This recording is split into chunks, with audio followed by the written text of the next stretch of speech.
Hello, I'm Kyle Stallones. It's May 16, 2023. We're here in Tomball, Texas at the Tomball Museum Complex in our fellowship hall behind our beautiful church.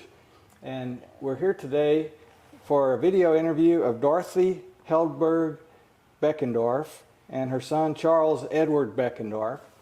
This is part of our video interview series that the Tomball Museum is putting together with the Harris County Library Tomball branch and the Tomball College to record memories of some of the families that have made this such a nice area to live in northwest Harris County. And you can see this video and our other videos on our YouTube channel at Tomball Museum. Ms. Beckendorf, can you tell us when you were born and where you were born? I was born September the 10th, 1923, and I was born in Monthalia. It's just a community. And where was your family from, the Hildbergs? And how long did they live in Texas? My family? Mm-hmm. Well, my dad came over from Germany. Mm. And what were your parents' names? My dad's name was William Robert Hildberg, and my mother was Melinda Dorothy Beckendorf. Melinda Dorothy Hildberg. And what was she her was a maiden Leifeste. name? Her maiden? Leifeste, Leifeste. Okay. And did you have other brothers and sisters? I had an older brother, Charles Henry Hildberg, and Wilbur William Hildberg. All right. And I had a sister, Willie Mae Beckendorf, Willie Mae Hildberg. And my oldest brother passed away when he was 21. And how did you meet your husband? How did I meet my husband? That's a long story. All right, we've got time. We lived in Monthalia Methodist Church at the Methodist. We lived and went to the Monthalia Methodist Church, and we had some. The minister was Reverend Schlechte, Schlechte, and we had known them for some time, and I was baptized and confirmed in the Methodist Church there. And when they left their parsonage there, they went to Attucks Methodist Church. And that's where Elmer was living, his family. Mm-hmm. And she had asked me to come and stay with them because she had to have surgery and had to have help. And so she asked me if I would come and stay with them. I was only about 15. And I did that. And of course, Elmer had a poultry, and he would bring them eggs and the milk from the dairy. And that was the only thing that I saw him, just once in a while. And didn't really visit with him or anything, so he was just somebody that brought them supplies. And tell me about that, Clara. And then I didn't know, of course he went to the service, and I had no idea where he was at. Of course I didn't have any relationships with him, friend, just knew who he was. And one day I had a letter from him. And I wondered how he got in touch with me. And the next day or so, I saw his aunt in the 5 and 10 store in Gonzales. Yeah, no, in Cost. Well, let's see. Anyway, I told her, I said, You know, I had a letter from Elmer today. She said, oh, as if she didn't know why. And so that started our relationship. Great. And then when he came home, we corresponded then,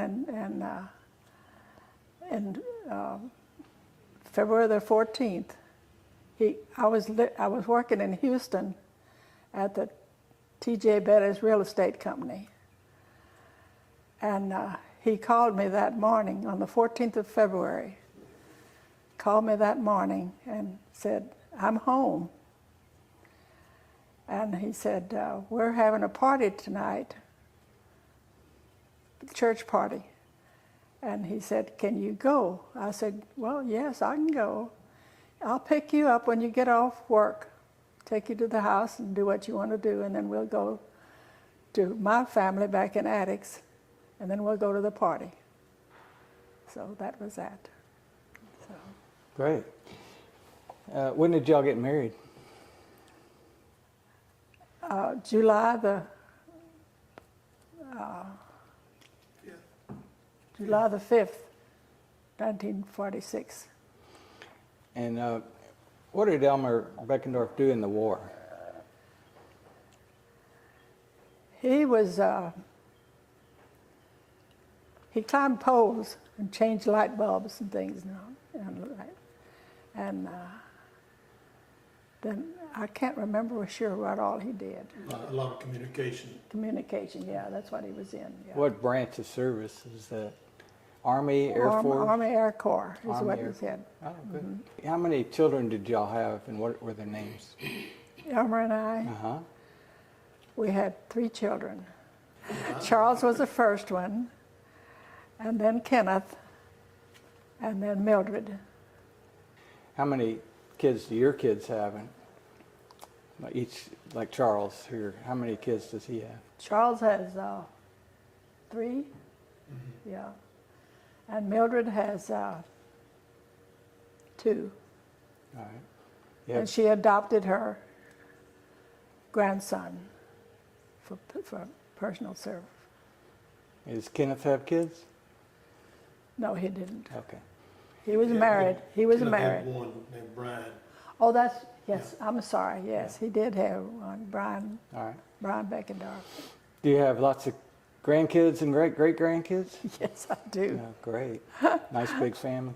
I should have counted them and written all that down. I wish I had known it. No, that's fine. So we wanted to cover some of the history of the Beckendorf family around Tomball, and it goes way back. So it looked like one of the first ones to come in the area was August Beckendorf, is that right? That's my father-in-law. That was August and his wife Carolyn Beckendorf, right? No, Selma. No, he's talking about great-grandpa. Oh, great-grandpa, yes. Yeah. The Sorry. first generation to Yeah, come yeah, to yeah. Tomball. And they came to Rose Hill, is that right? Yes. All right. They actually settled on Brays Bayou, Oh, that's right. close Okay. to Rice University, the medical center. Okay. And the year before, his brother-in-law, Fritz Combs, had come and settled on Combs Road. And so the next year, they moved out to Combs Road. They actually close to Brown Road first, then they moved back over to Combs Road. How were they related, the brother-in-law that They you were, mentioned? they were brother, the Beckendorf had married a Combs. Mm-hmm. And over the years, that happened a couple more times. Yeah. So y'all related in double trees, Yeah, right? Back and forth. Yeah, Yeah. yeah. That's nice. So the first place that they moved sounded like, was it closer in toward where Salem Lutheran Church is, or where was that? Yes, that way, and then they moved back over towards Combs Road. All right. Where Cobes Road They is said it now. was too Combs sandy Road, to yeah. farm where they were. Ah, okay. And what type farming did they do there? Just general farm, corn, cattle, chickens. Mm-hmm. And then what was the next generation after August and Caroline Beckendorf? That would have been Had Fritz. Fritz. Fritz and Fritz was Frieder. my grandpa's Brother. dad. He was a circuit riding preacher. And I had Fritz and Friederich Beckendorf Kobes. I guess her maiden name was Kobes, right? Yeah, that would have been the brother-in-laws. So it looked to me like, from looking at the history that Arlie Beckendorf had given me about the church over there, that August Beckendorf was involved in starting the Methodist church here in Rose Hill. Is that right? Yes. Yeah. And then his son, Fritz, the preacher that you were talking about, he was actually pastor there for a while. Exactly. All right. My grandpa, August, was born in 1895. So while they were here, he went to school here at the little school that was, it's close to a tire shop now on 2920. Ah, there. And all of the old timers went to that school. It was the only school out here. They called it Rose Hill University. So, but it was like an 8th grade school. Up to It the 8th grade. consolidated into Tomball. Yeah, went up to the 8th grade. Mhm. So I had here that Fritz Beckendorf was pastor from 1904 to 1907. Does that sound about right? Probably. And that earlier church building from 1875 is still out there, right? Yes, it At is. the Methodist Church. It's a beautiful church building. Still being used every Sunday. Great. Then what was the next generation below that? Looks like, Next generation. so Would have been the Fritz Beckendorf, and then August was my grandfather. was in he 1895. was he a son of Fritz, or was he a son He was of the August? son of Fritz. Okay. So Fritz had moved around Texas quite a bit as a pastor, right? He'd been around Needville, Industry, Rudersville. There was a college in Rudersville that turned out, now is Southwestern, the Methodist school. And it would have stayed there probably, but they say that when Stephen F. Austin, when Sam Houston was president of Texas, he wouldn't grant the funds that they needed to stay open. And then how did the Beckendorf family then end up in the Addicks area from there? My other great-grandfather was Gus Coles, and that was my grandmother Selma Beckendorf, August's wife. That was her dad, and he started that dairy in 1908. And he was like a cow jockey. They didn't milk a lot of cows. Everything was done by hand, and they would make butter because everybody in Houston still had the cow in the backyard, chickens. And so they'd make butter, and every Saturday he and Uncle Harvey, his son, would take it down to the courthouse square in Houston and sell it. They said they'd leave about 4:30 in the morning, and by the time they got home, they had to eat lunch, had to go by the school. He was on the school board, talk to the superintendent. It'd be 5 o'clock in the afternoon. So that was probably by design, so most of the chores would be done already.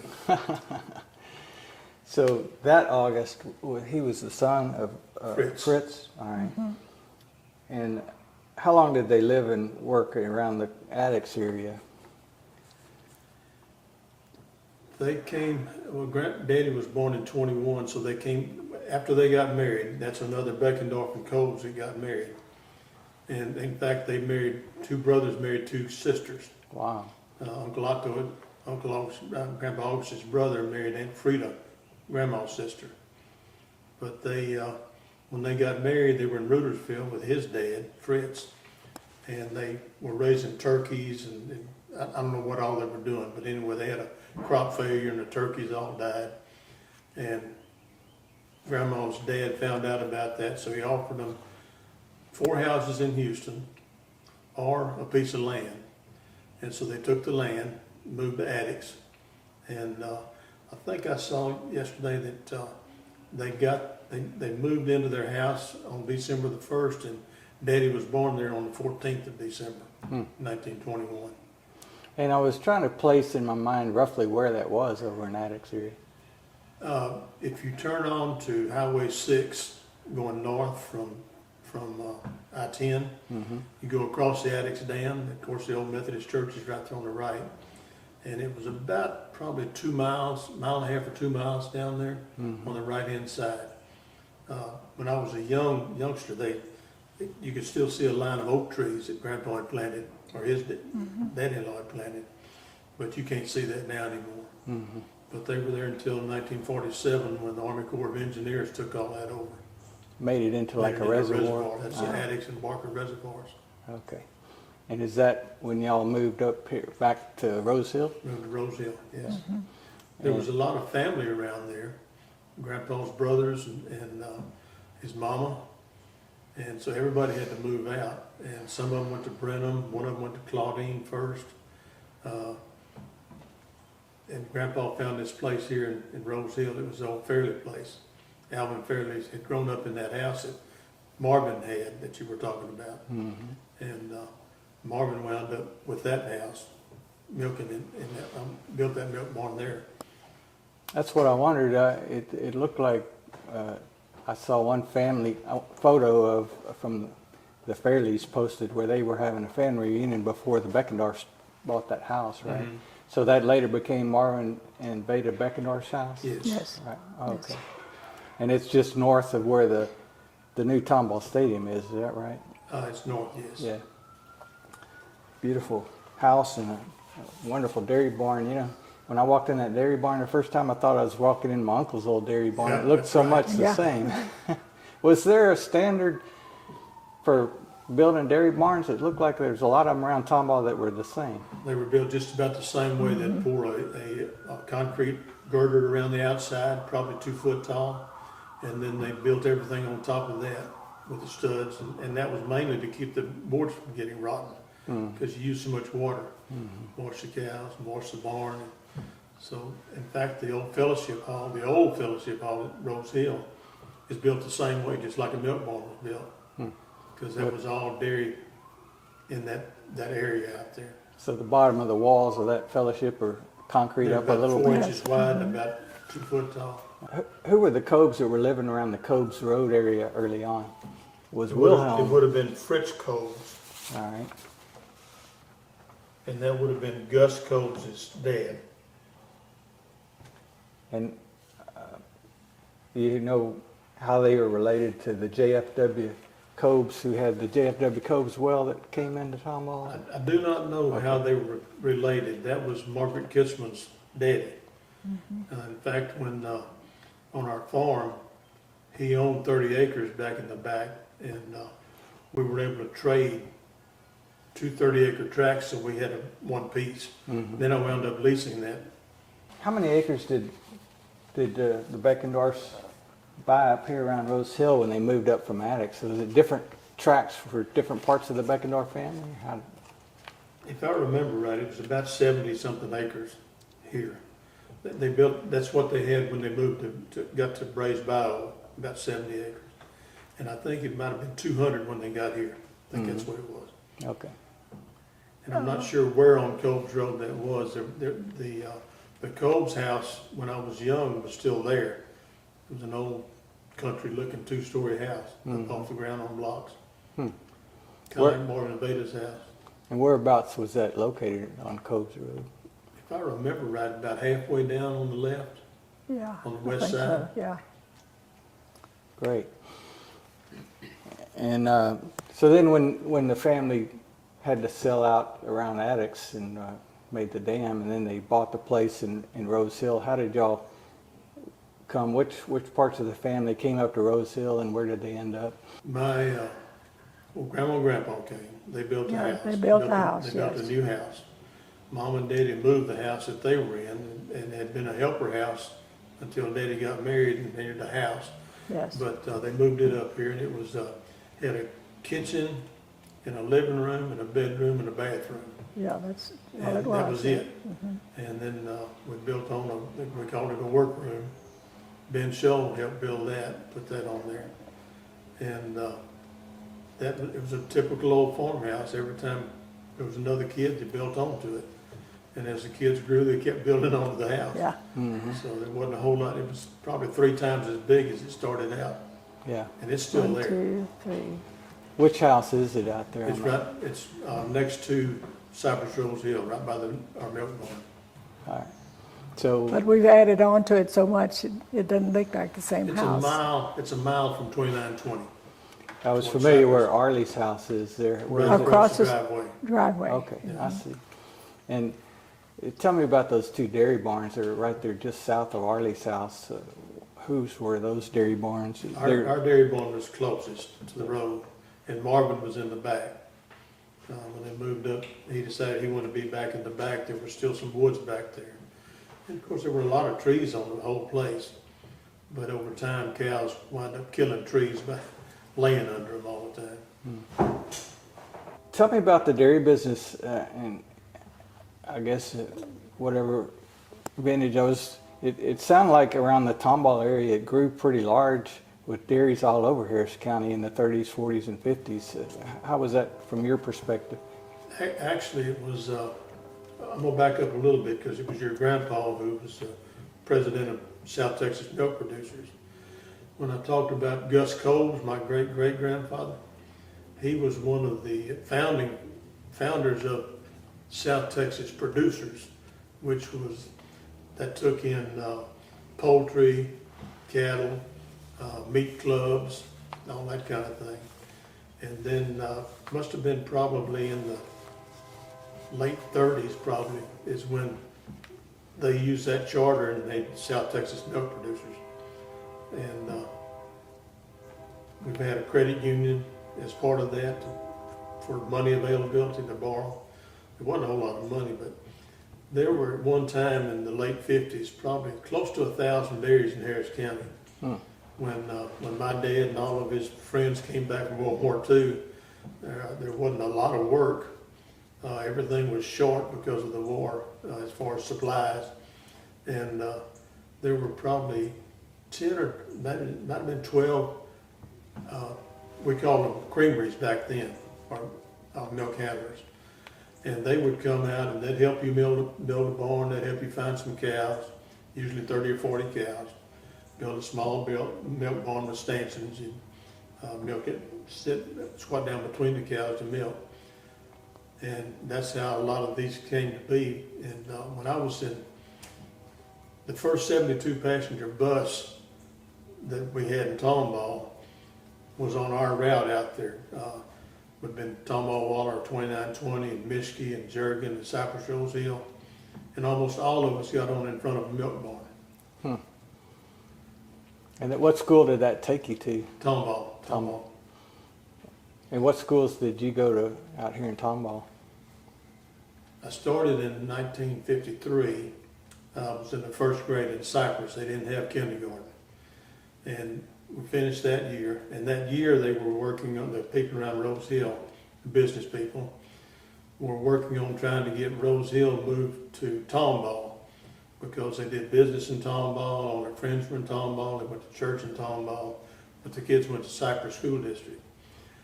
And Cypress was glad to get rid of Rose Hill because every bond issue that they had, Rose Hill would vote it down. So once they got Rose Hill into into the Tomball School District, they never quit growing. Of course, part of that's because of the growth out of Houston and Fairbanks. But, and Tomball's done good too. And then with Dad on the school board, they got a lot of bond issues passed and kept up to time with the school. Yep. So let's go back to the dairies a little bit. For example, in Marvin and Beta's dairy barn there, how would they go about the milking? Would you kind of walk us through that? Okay. We actually milk twice a day, usually 4:30 or 5 o'clock in the morning, and then about 3:30 in the afternoon, because it was not a dairy, it was a dairy farm. And so we raised all the forage to feed the cows. We grazed the cows. We planted oats and wheat and ryegrass in the wintertime to graze. And in the summertime, we planted Sudan sorghum to graze and also make silage out of it and hay. And when Coastal Mabuti came in, that really boosted the dairy. You had a better feed quality, and everybody was doing that. Probably in the early 60s, we got into some rough times, and there were a lot of dairies went out. Late 50s, early 60s. You guys would go to work, go to the post office, or go to town to go to work.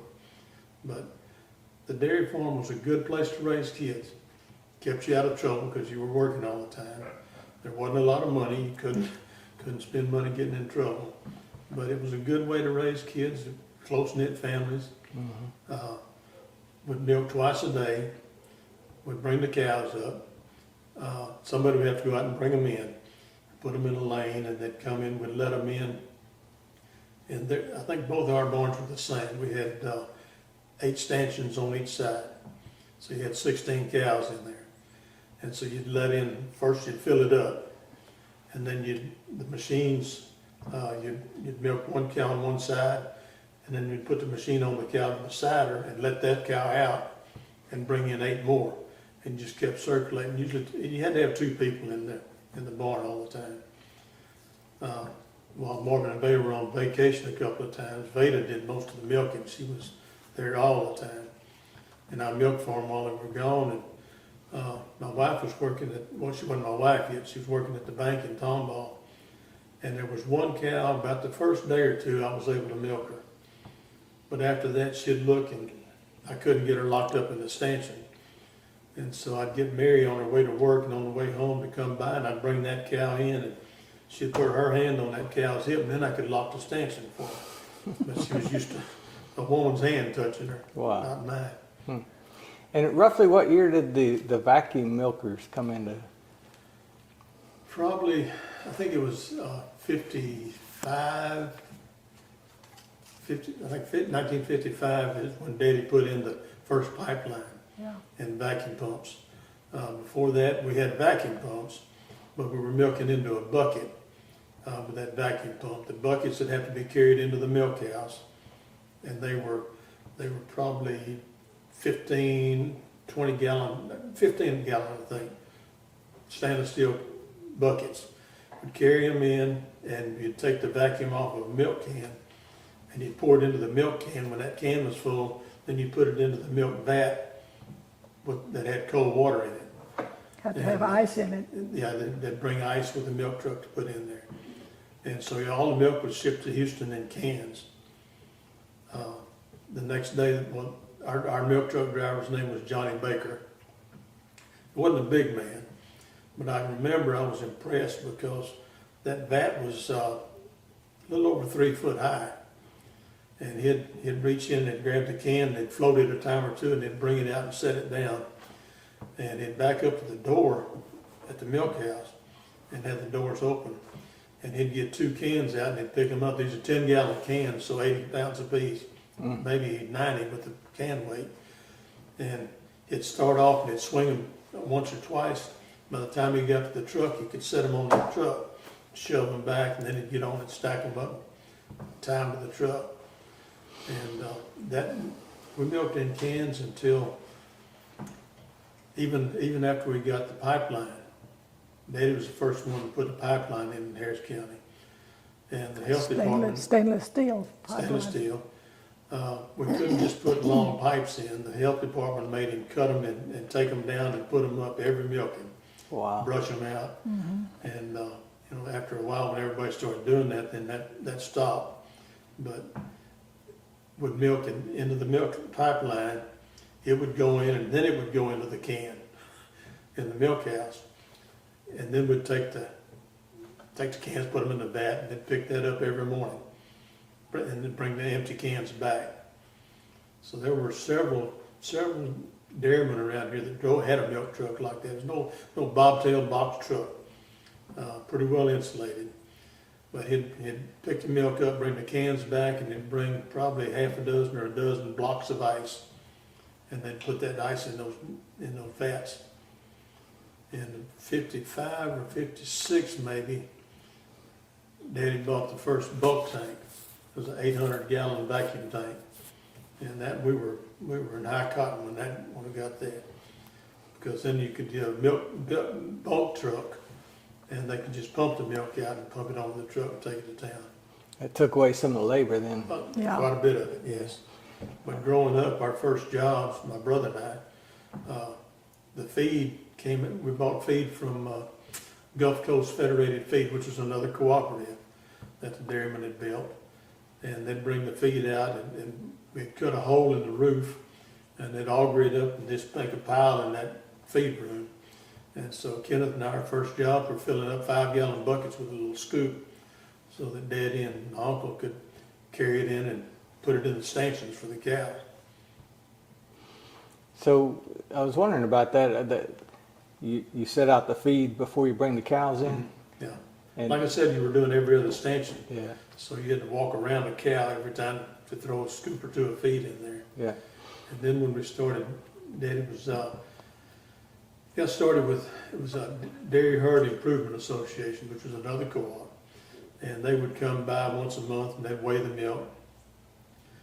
Back then, Grandpa had my grandpa always had a baby book. And so every heifer calf that we raised, he named. We didn't have numbers, we had names. And we had a blackboard on the wall and everybody's name on there.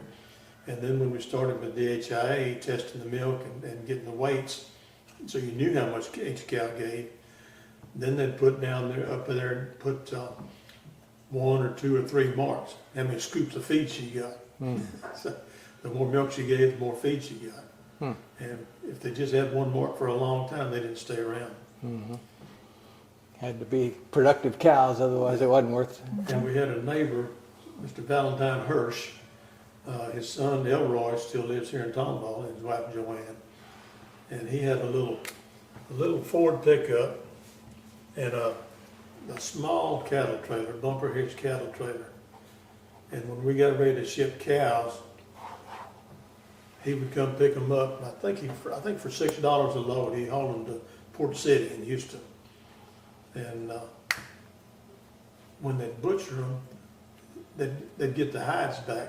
My grandpa would salt those hides down in a number 3 wash tub with salt water, and then when he'd go buy feed in Houston, and he'd take the hides down to sell them.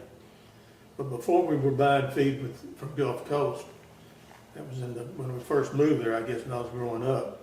Grandpa would go to town once, maybe twice a week, and of course it was right after the war. 1947, and everything was short. There wasn't any pipe, hard to find, I'm talking about galvanized pipe for water lines, hard to find any lumber. And when we moved on that, we called it the Willow Flats out there, that a prairie, it was just a prairie. No concrete anywhere.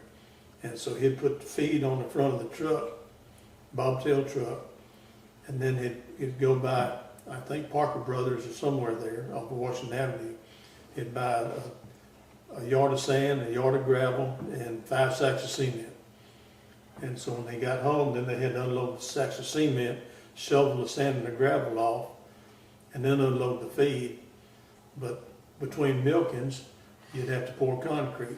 And they had an old concrete mixer. It was probably 1/3 of a yard maybe. And they'd shovel the stuff into the sand and the gravel and the cement into that concrete mixture, dump it into a wheelbarrow, wheel it out and trowel it down. Grandpa was pretty good with concrete. I graduated in 1965. I went off to school for two years. And I'd already met my wife Mary, my girlfriend, and I was going to school in Jacksonville. I'd come home every other weekend and work and chase Mary around the weekend, and then she and Mom would take me back to Conroe, and I'd ride the bus back to Jacksonville on Sunday night. Well, in '67, I decided I'd like to come home. I talked to the folks, and they said, yeah, that would be good. And so I came home. My brother was 2 years behind me, 3. After he graduated and went to school, then he and I bought my grandpa's cows. He got half of them, and I got half of them. And that gave us our 1/3 of the herd at that time. Growing up, like I said, there wasn't any money. Everybody was working hard, there wasn't much. But for working, doing the chores, we fed the calves and acted like we were busy. But when we branded a number and a name brand on every heifer that we were going to keep. And so for working all year, we'd get to pick a heifer when we branded, Kenneth and I both. And so we learned pretty quick to go through the records and figure out which one's the best heifer. So that's the heifers we started with. And that's how we got paid back then. Wasn't a lot of spending money, but we got a heifer. And when those cows were culled, then we'd get the money for them. 76, Kenneth and I were both back home, both working in the dairy, partners in the dairy. We had named it Elmer Beckendorf and Sons Incorporated. In 76, we decided that we were, in 1973, we had such a bad wet year. We were spending, two of us in the milk barn and Daddy too, we were spending about 13 hours a day milking because the cows were so dirty. It would rain almost every day. The cows would come in clean from the rain and then have to go through mud like this. And so you'd have to scrub those cows before we could milk them. We'd wind up changing filters 2 or 3 times while we were milking. We were milking about 150, 160 cows in, but 13 hours a day we were milking. And so we did a little looking around and we all talked about it, and we decided to build a herringbone barn, which is where you stand down here and the cows are up on a platform and you just reach in to milk. And it's a lot easier, a lot simpler. Cows come in on one side, milk them, and swing the machines over to the other side. And all of that evolved to where you had a machine by each cow before we were through. But we did that in 1976. In 1970, we put in a feed mill to grind our own feed so we could buy corn and soybean meal or cottonseed meal and Milo. And that first year I bought Milo from the Paving boys in Waller, Paving Brothers. I think I paid $1.10 a bushel for that, or $1.10 a hundred. And we had put some tanks in, some old oil field tanks from here around Tomball. We got them hauled in, used that for storage. So we bought that in July, and it was February before it got back down to that price. So I was buying grain off the road and storing that grain until February that year. Then we started feeding that grain when price got back up. So the older dairy barn looked a lot like the one across the street now. Well, what we did with that barn, it was starting to build up with junk. It was an easy place to throw stuff. And we found some calf stalls, elevated calf stalls. I don't even remember where we found them. Went and got them, and we set that up in that barn, and that was our calf barn then. And so before we did that, we had been to a meeting one time, and we saw some calf stalls that were built, elevated calf stalls, and I built some of those out of lumber, put them on railroad ties so we could drag it around. And before that, my grandpa had fed all the baby calves in an old chicken house behind his house. So when we started raising heifers like that, everything you did to that heifer, you were right there in front of her twice a day. You fed her, gave her fresh water, gave her milk in the afternoons and the mornings. And so she saw you every day, and they got gentle, and they stayed gentle all of their life after that. When you had to shove them in stanchions and feed them and manhandle them, some of them didn't get real gentle very fast. But then when we built those stalls, put them in there, of course we had to do a lot of ventilation in that barn. There were a lot of windows. You saw the windows on both sides, probably 8 or 10 windows on each side. So we did a lot of ventilation, fan ventilation in there. Could close them in the wintertime to warm it up. But that was the best way to raise a baby kid. You could get up there and tattoo them without a lot of problem. Everything you did to them was good, and they remembered that. Good. Then later you built the one that was raised up with the kind of pit in the middle. That was a herringbone barn. Yes. In the pit, the men would stand in the pit to where they could reach the cows easier. Yes. Did that make the milking easier? Made it a lot easier. Yeah. Yes. So I noticed going up to that to get the cows up there, you had some long stairs or steps. Did the cows, could they go up a stair like that? When we built that barn, we built it right on the walkway had come up, and the cows had to turn to go into the old milk barn, the calf barn there. They had to go in. We had a gate that let 8 cows in at a time. And so when we built that barn, I had a couple of friends of mine that I'd gone to school with that built the barn for us, helped with that. And so right before it was time to move into that barn, I knocked the wall out. We turned the lights on in that barn so the cows, when they came up, they could see in there. And Arlie's son, Mark, and one of his friends, Marvin Wiskowski, were working for me. Kenneth and I, and probably Kirk was there too. But when we got ready to move into that barn, we did that in one afternoon. And we'd bring the cows up there, and I had gotten a couple of hot shots set up so we could get them up those stairs and into the barn. And about the second time we used that hot shot and that cow bellowed, and everybody turned and ran the other way. So we decided we'd just manhandle them. We shoved the cows in one at a time, and then walk on up and they'd start eating. And after 2 or 3 days, they got the hang of it. Yeah, they didn't bother about the stairs anymore. So let's go back to Elmer's work around Tomball. So Elmer Beckendorf looked like he was involved in a lot of activities around town. Yes, he was. What do you remember him being involved in, civic-wise? Well, he was president of the board, School board? school board, and also the hospital. How many years was he on the school board here in town? 25. About 25 years. 25 years. That's a good long record. Yeah. So do you know roughly what years those were? Or maybe when he got off the board? When he got off the board, that was, Probably in the 70s, 1970s. yeah, somewhere I in the think 70s. so, yeah. I noticed they have a nice statue of Elmer Beckendorf over by the Depot Museum here in Tomball. Oh, the gazebo, It's yeah. a beautiful statue.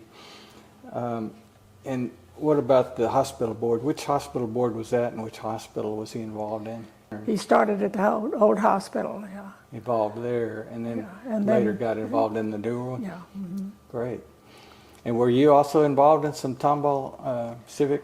Yes, sir. I was. I worked in the hospital as a volunteer for 19 years. The old Tomball Hospital? No, Or the new hospital. The new one, okay. I see. Tomball Independent. Tomball Regional? Regional Hospital, yeah. Great. And worked in the gift shop. First, I was on the floor, and worked in different areas there. And then we started a hospital gift shop. The gift shop was just a little one that we could move down the hall Portable. and put things for display. And every night we'd have to go put it back in the vault. First, we didn't have to have anybody at it. It was honor system. If you got something, you paid what it was for. And we never knew if everybody paid or not, but that was all right. Yeah. And then we started a small gift shop in the entrance of the hospital. And then we outgrew that, and then we moved across the hall where the offices were.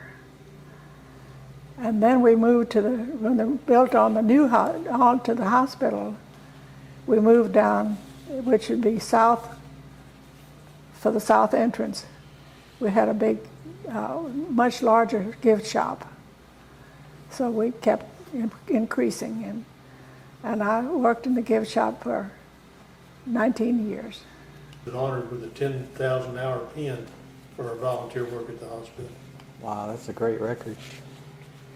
So are there any memories of living in Tomball so many years that you'd like to share with us? Stories of the Tomball folks or the Rose Hill area? Well, Rose Hill area, when Elmer and I moved to Tomball, we joined the Methodist Church. And we were members of that church. I still am a member of the church. I was going to ask you about that church. We have a small church here that we've been working on the bell. Do you know if there were any customs the churches in this area would use on when they would ring their bells? Do you remember any of that? They would ring the bell if there was a funeral. They'd ring the bell for whoever passed away, how many years they had lived. They'd ring the bell that many years, that many times. And for a regular church service on a Sunday, would they ring it? Yes. Well, it would ring around 9 o'clock in the morning. Come to church. That's what it would say. Come to church. And then, of course, for funerals, they would ring it however old the person was. And we had one man that was a bell ringer. His name was Victor Scholl.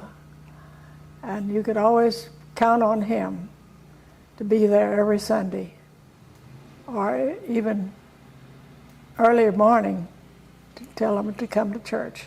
And he was faithful to ring the bell.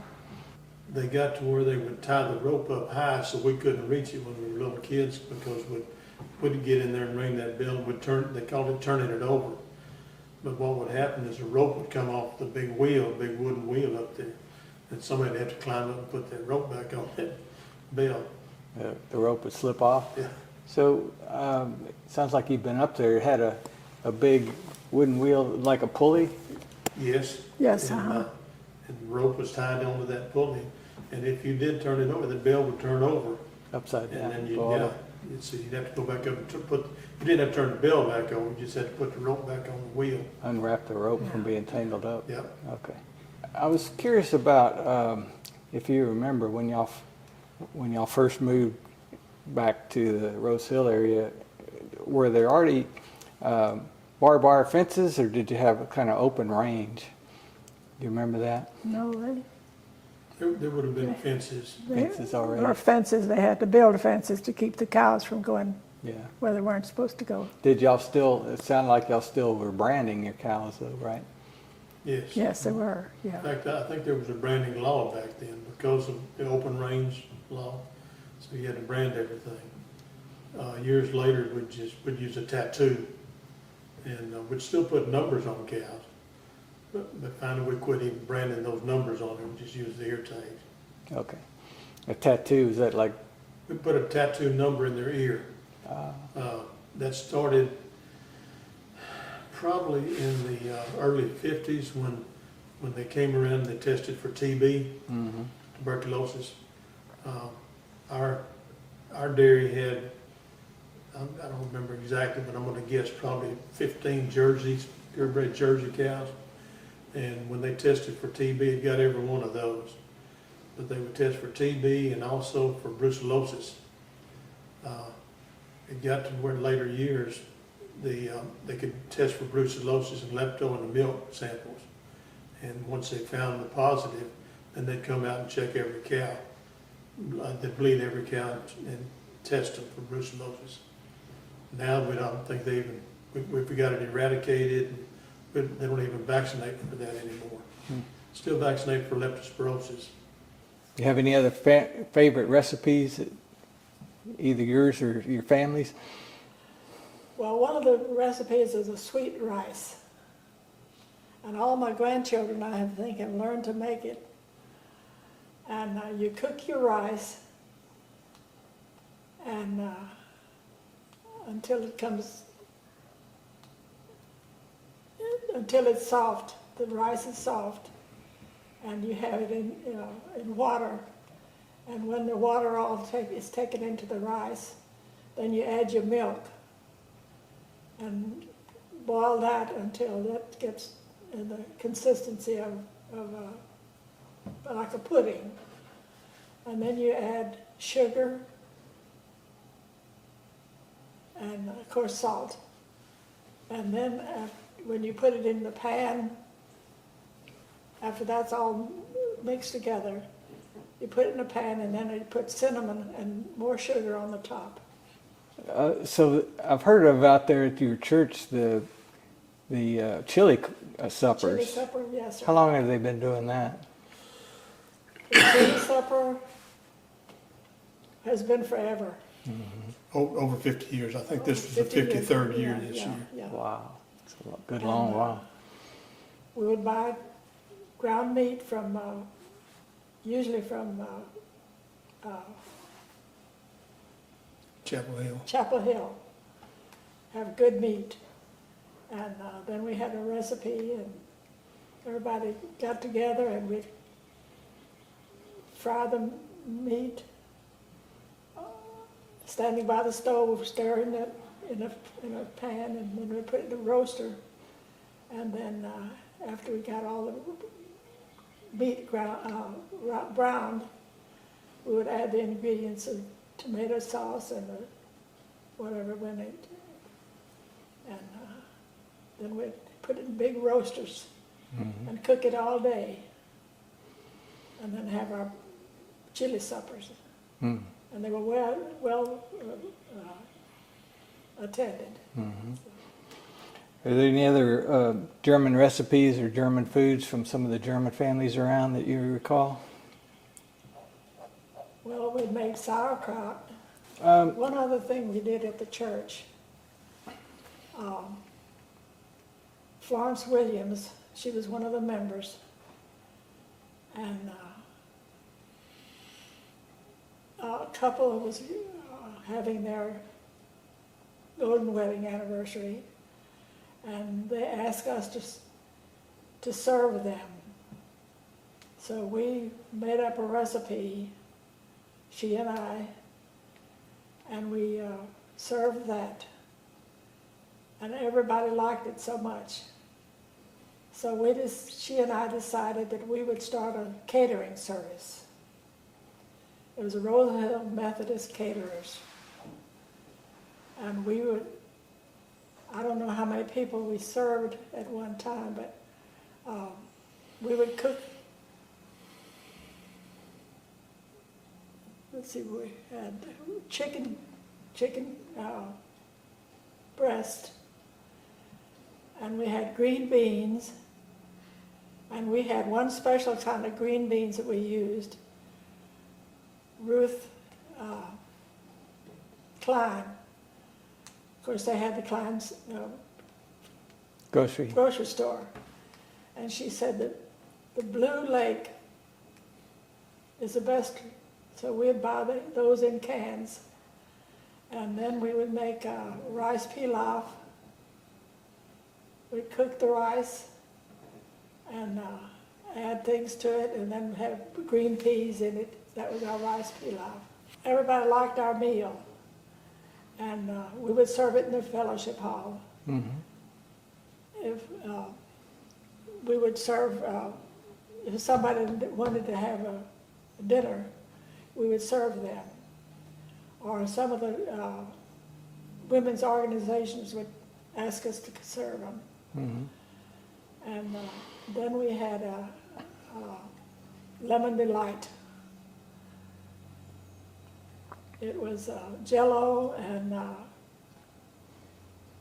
cream cheese, and I think I found a recipe for that. I'm glad you did, yeah. This looked like Marvin and Veda's little description in an old cookbook that we found here at the museum from Tomball, the Tomball Study Club cookbook. And on the next page, it looked like she had a recipe for that. Oh, yes. Cream cheese and mayonnaise and crushed pineapple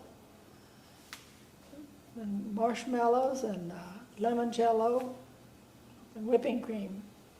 Sounds pretty Everybody good. was delighted. Yeah. That was what I really looked for when they had the lemon delight. Great. So we were talking about the German language earlier, and we mentioned your family. I was wondering also on the Beckendorf side of the family, which generations spoke German? Well, Daddy was probably the last generation. yeah, Elmer, probably here. He was the last one, yeah. Elmer. When he was growing up, did they speak it at the family? Yeah. I don't think he could speak English when he started school in first grade. Yeah. You know, about the same. Yeah. I learned a few words from my grandpa, but we can't talk about that. I was wondering if there's still any folks around Tomball that y'all know of that still keep up talking German at home or not. No. I know when we had the party lines, telephone party lines, Yeah. you'd have a too short and a long, or a long and a short. That was your ring. But That was the telephone that was on the wall. and so Grandma, when she was talking to her ladies, and one of us would pick the phone up, they'd start talking in German. Started like talking So in they code. knew huh? somebody picked it up. Yeah. Yeah. You could keep it private. One other thing that I heard about of Elmer's work in the area, his civic work, it sounded like he was involved with Tomball College and a college locally here. Yes, he did. He was president of the board of Tomball College for, I think it was about 12 years. Yeah, probably. 12 years. Yes. It's great. I guess he helped make it in what it is today, such a big college system and a beautiful campus here in Tomball, right? And the conference center is named in his honor, the Elmer Beckendorf Conference Center. So tell us also about Mr. Elmer Beckendorf's garden and your garden as well, your gardening He history. always had a beautiful garden. People would pass by on the road and they'd kind of slow down to look at his garden. Mm-hmm. And I think Charles is following in his footsteps. You still have his cultivator, Tiller. Yeah. tiller, yeah. And he would plant his garden and knew exactly how to plant it and when to plant. He just kept up with that. What? And he he knew that I loved roses. And he had about 5 rose bushes in his garden. And every morning I'd get up after breakfast and find a rose on the middle of the table when they were blooming. That's beautiful. So all the things that he was involved in, I was wondering how in the world he got it all done. It's amazing how busy he was, right? He was very busy. And we worked together. That was how we worked together. Yeah. Sounded like y'all worked as a family to get everything done, right? Yes, we did. Yeah, The whole family worked, yeah. That's They all great. learned to work early. So later on, when did the dairies get bigger? What are the reasons why the small dairy farms kind of died away around the area? It was a matter of economics. We went into some dairy farmers. Farmers got more productive as time went on. And so it didn't take long. We learned how to feed cows. We had coastal Bermuda grass, better forage. Learned more about cattle nutrition. And so you could make more milk with the same kind of cattle. And along with that, we had more access to better genetics. When early on you'd buy a neighbor's bull and you'd trade bulls every once in a while, but then when we started with artificial insemination, you had access to such lot better genetics than anybody could raise around here. Problem was, around this area, everybody grazed their cattle. And all of those bulls were proven on bulls that were proven on a feed bunk. They had good silage, good corn silage, the cows ate, and nothing on like from a grazing area. New Zealand, they only graze. And so we probably should have been using those kind of bulls a long time ago. But the economics is what got the smaller dairies out. I don't think there are 400 dairies left in Texas now. In the middle 70s, there were probably 2,800, maybe 3,000 dairies. In the 50s, there were over 1,000 or close to 1,000 here in Harris County. But as time went by, urbanization, economics, transportation. Well, we've been talking with Frank Sieber. He's been kind enough to come help us out to show us how that the museum sawmill works. But he was telling us about their dairy a little bit. It sounds like their dairy is one of the last left. Is that right? It's the last one in Harris County, last one in this part of Texas. The next closest one's going to be like Floresville, close to San Antonio, or Weimar. I think one on the other side of Weimar now. But other than that, the new dairies are all building up in the Panhandle area. And did they get a lot larger dairies? What happened was when we, several things happened. It was economics first, overproduction. But then we started having people move out of California, and they came into the Stephenville area, California dairymen, bigger dairies. They were milking 7 to 12, 1,500 cows there. That went on for probably 10 or 12 years, and then the Texas Water Commission came into being. And so when that happened, they started making more regulations, and the dairies started stopping in Clovis, New Mexico, Arizona. And so now any of the new dairies, they're all the same. They're big, they milk 5,000, 6,000 cows. Everything's undercover. Cows never get out off with concrete. They don't raise, some of them raise some heifers. Most of them buy all of their replacements. There's a lot of new cheese plants and powder plants have gone out up in the Panhandle. That's where most of the new production is coming into. So can you take us through from like the early days of running a small dairy to today? Did the amount produced from each cow kind of change? Definitely. Probably probably when they moved from Addicks over to Rose Hill, the average cow probably gave 20 to 25 pounds a day. By the time I sold out in 2009, we had cows giving 100, 110, 115 pounds. We averaged about 70. On these big farms where the nutritionists, they have a nutritionist on staff. All of the feedstuffs are perfect, and they'll average 80 to 90 to 100 pounds a day per cow, 4,000 or 5,000 cows. The problem is when they work cattle like that, they don't last very long. The stress gets them. The milk pricing was set on a national level, and it all centered around the Madison, Wisconsin, Madison Cheese Exchange. They had an auction once a month, and whatever that cheese sold for, that translated back down to the fluid milk. And it started in Wisconsin and stair-stepped. That was the lowest price because there was so much milk up there. It came down.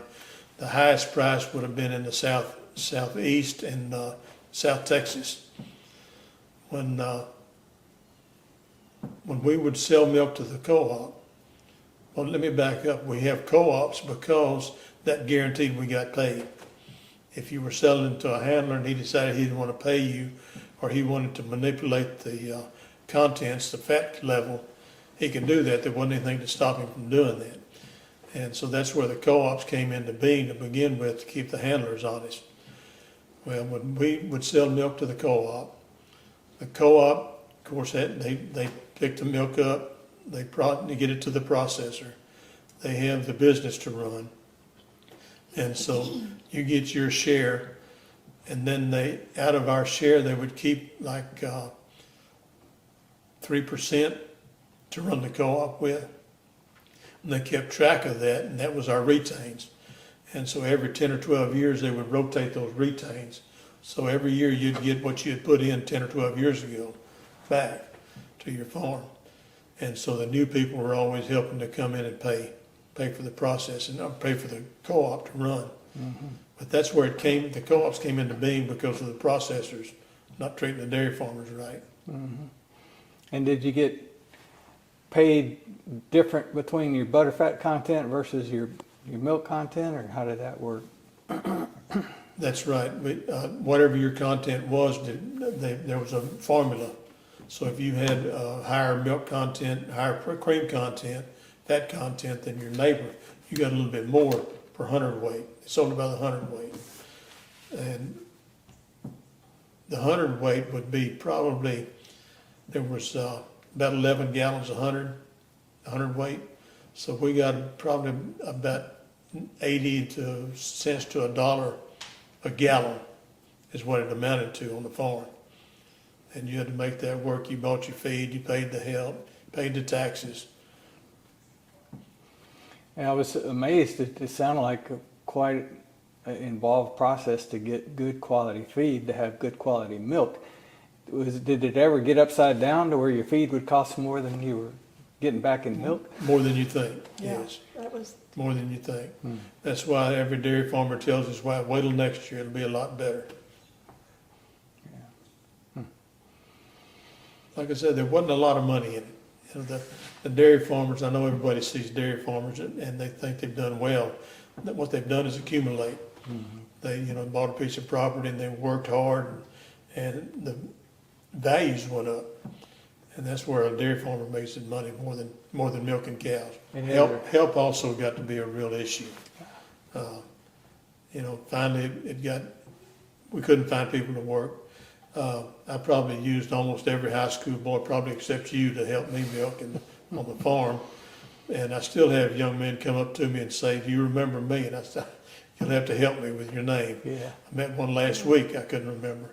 But they'd come after school, help us milk, help feed the calves, and they were all good kids. Who would want to get there at 4 a.m. though? Were there some that actually would come by that early? Actually, once my brother and I, pretty well took over the dairy, we started milking at 1 o'clock and 1 o'clock. Oh, wow. Because of the heat, because of grazing. Yeah. In the summertime, we wanted the cows to be out on the pasture well before the sun came up, because in the middle of the summer, by 7:30, 8 o'clock, they were looking for shade. Yeah. Just lay down. Any But other, those jerseys, those crossbreeds, we wound up with probably 25% of the herd was a Jersey cross, and they could take the heat a whole lot better. The Holsteins would be laying under the shade with their tongue hanging out, and those Jerseys would be out there eating grass. When they first came to Rose Hill, that old prairie wasn't anything but just prairie grass, blue stem, yopon bushes. They did a lot to clean the farm up. And Dad went to University of Houston, and I don't think he enrolled, but he monitored some classes. And there were two doctors at University of Houston. There was a big ag program there at that time, Dr. Potts and Dr. Layton. And they got him involved with Dan Clinton, who was the county agent. And they'd come out and they'd walk the farm, help Dad, give him ideas what to do.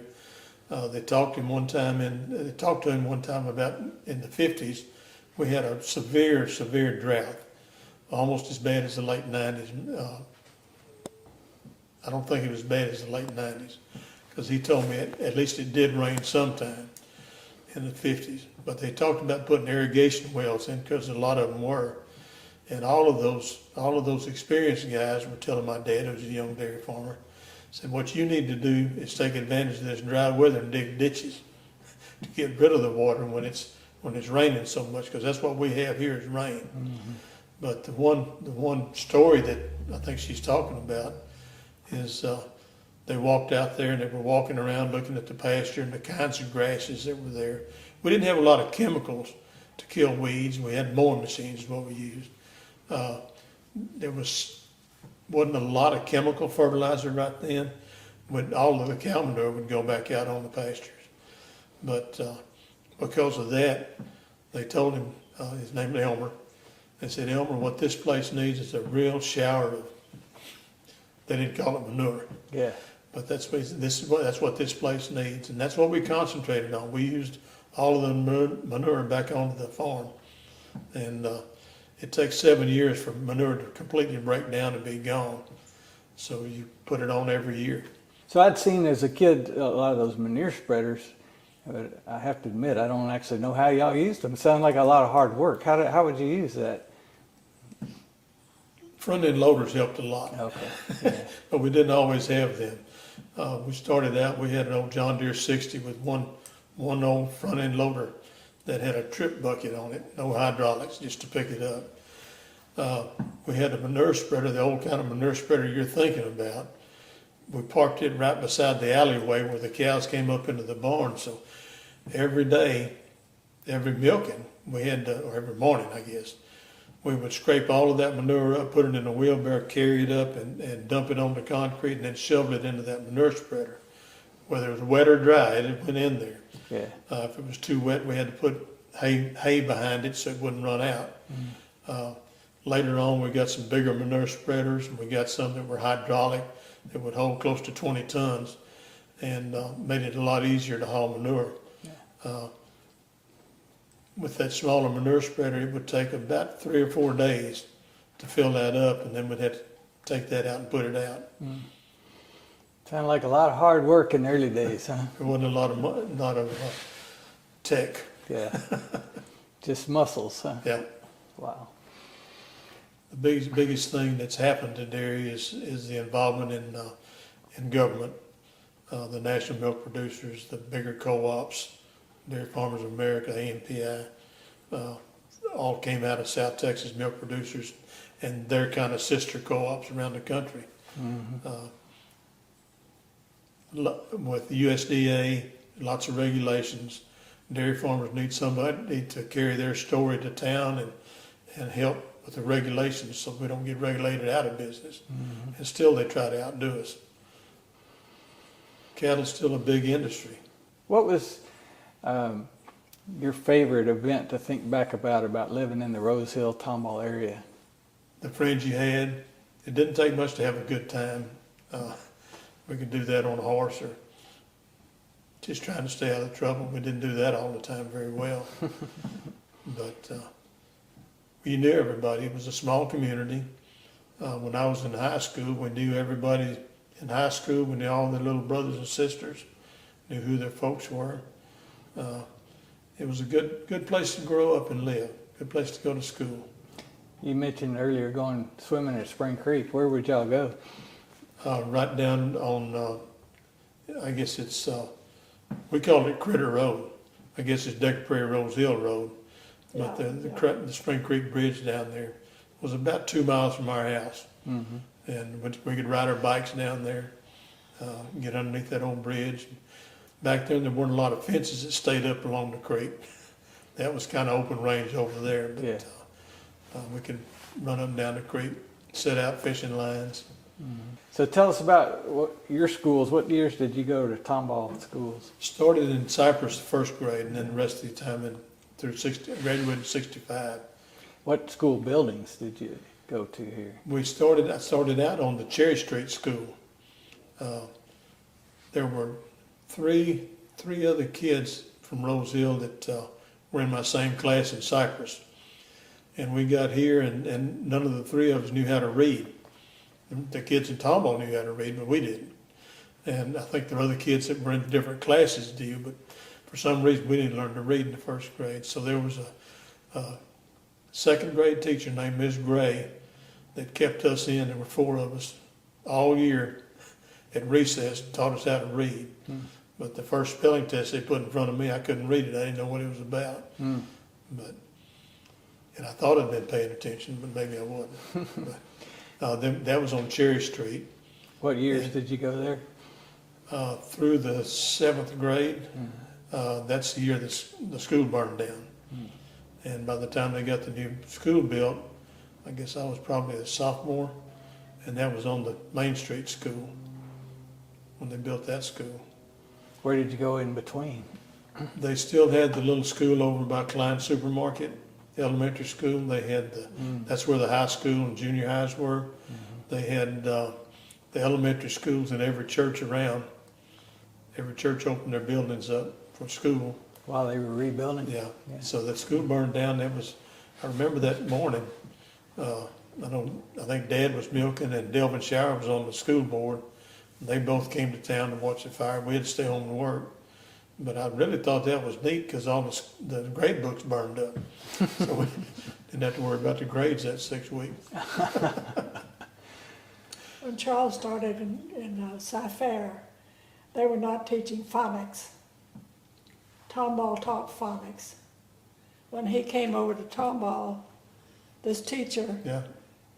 helped him learn about phonics. And I really believe in phonics because I had it and I can pronounce almost any word that comes up. So phonics is very important in school. Well, is there anything else you want to share before we close here today? Appreciate you doing this. I enjoyed hearing you. I was glad that Charles could do all the talking, most of the talking, because he remembers a lot more than I do. And I think you still have a phenomenal memory for 99. does. It's She really does. wonderful. well, I try. We appreciate y'all both coming to visit with us today. Thanks a lot. We enjoyed Thank you. it very much. Thanks. Thank you so much for asking us. Sure.